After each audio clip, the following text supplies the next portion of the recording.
Hi everyone, I'm Silverwolf, and in this video I'm going to be showing you, well, how I've improved making my plushies. So it's a bit of an art video really. We've got a shout out and that goes to Rival Nolan Gamer. So, as with all arty things, if you're an artist, you know that over time you improve with the things that you're doing. So when I made my Flick plush, I didn't think that anyone would commission me to make one as well. As you saw, if you watched the Flick video, and I'll put it up at the end of this one, I came in with quite a few issues with my Flick. His body was too fat, his legs were too skinny. In fact, the only thing that really turned out okay was his head. If you remember in the video, his tail ripped because I didn't realise the material I'd bought was quite stretchy and kind of fragile really. What I'd really wanted was like red fleece, but I couldn't find any at the time, and I also couldn't really get any in the colour I wanted. So I got the colour I wanted, but unfortunately it wasn't red fleece. Obviously it was this sort of very soft minky type stuff, but it had no proper backing. So he turned out, I was happy with him in the end, but he turned out a little bit special, I suppose. His head's a bit wonky and his legs are a bit too skinny. So when I was commissioned to make another Flick, I figured I would improve the pattern, which I had planned to do if I ever did make another one. So this is basically a video showing, because I made the video showing how I did Flick, this one is showing the improvements that I've made with his pattern for the commission that I've done. Now this commission will be probably sent off this week, so I'm doing it before I send it off. And the new Flick, the one on the right, he's going off to America.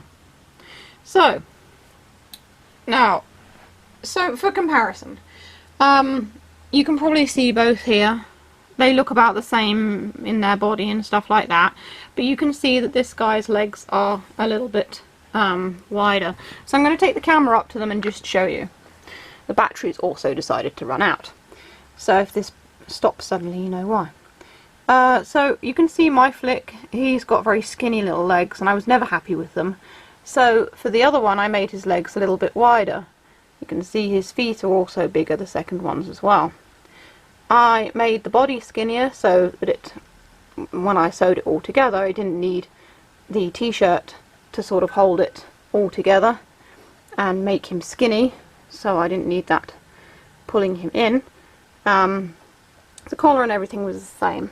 But if you look at their heads here, this is my one's head and this is the other's head. Now his head, you can see, is symmetrical and it's all turned out pretty good, whereas my one, you can see that he's kind of wider this side and narrower that side.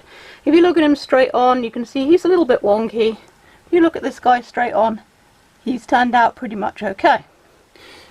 Turning them to the side, they do sit up, although mine is deciding that he's going to misbehave a little bit.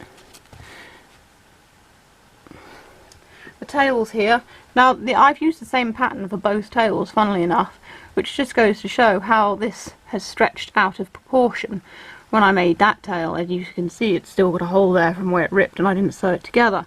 This one, his tail came out perfectly, and it's nice and curly at the end, like a chameleon's tail should be. Now the jackets and everything, they stayed the same. I never actually made a pattern for the jacket, I just made it on the plush after I'd finished it by measuring and things like that. So some things have remained the same. Also this material here, the tartan material, on my one, because his legs were so skinny, it frayed when I pulled them out the right way. It's not frayed on the new one. It's turned out really good. So there's that. From the side, they both look pretty good. That's my one. And the commission here. His head kind of points down slightly more, but he's still turned out pretty good. His arms are also wider. It doesn't really look it, but they are quite a bit. And they are together, but you can't really see the difference there, but I did make them wider for the new pattern. The bugs are pretty much the same, and the little logo on the back of his jacket, and I used the same material for the spots on his face and things like that. The only thing that I didn't do was I couldn't find my brown felt for the eyebrows, so I used a different material for these ones. but it still works the same. And of course, from the side of their heads you can see it's the same head pattern that I used for both of them. So yeah, pretty much I have improved with the second one. He's far more sturdy, because when I pick up mine I feel like he's going to fall apart at any minute. The other one just doesn't feel like that, you know, he feels better made. So just by making the same plush twice, I've improved quite a bit, especially where stuffing is concerned, and of course working out all those kinks in the pattern. I think I said in my previous video that if I could, or if I did do it again, I would improve the pattern, which I've done. So now I have a working flick pattern, and if necessary I can make more in the future, and not have the struggles that I had with the first one. But tweaking the pattern was pretty easy. I just drew around it, made the changes I needed to do, cut it out, and voila, new pattern. So for all it's worth, I hope you enjoyed watching this video, and any artists out there, if you draw or sculpt or make plushies or anything you do, just remember that, alright, you might feel you've done a good job or even a bad job, but if you do it again and again and practice, you'll get better. Even if you think you did a good job like I did with mine, I got better by making him again. And that's really all I have to say. It's just nice to see a visual improvement with the things I do, especially as it's now, you know, my job. So with that being said, you can check out the video as it comes up below. As always, check out my Silverby merchandise. I nearly said Silverwolf. Silverby merchandise on my Teespring and Redbubble stores. Link is in the description, and also for my Ko-fi as well. And that's all for now. This is Silverwolf signing off. Stay safe and have a good day.